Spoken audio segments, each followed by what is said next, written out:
जीवाची मुंबई या सामाजिक उपक्रमाच्या अंतर्गत विदर्भातील शेतकरी आत्महत्याग्रस्त विधवा महिलांनी मुंबईमधील झी 24 तास वृत्तवाहिनीच्या कार्यालयाला भेट दिली। यावेळी झी 24 तासचे मुख्य संपादक कमलेश सुतार यांनी त्यांच्याशी चर्चा करत त्यांचं मनोगत जाणून घेतलं।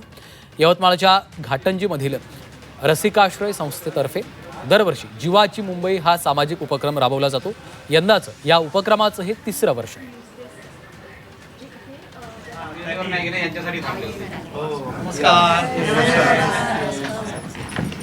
काय झाली जीवाची मुंबई? काय म्हणताय?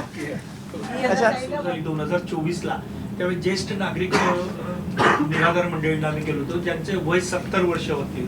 लोन जे आहे ना त्या योजने त्या नियमामध्ये बसत नाही।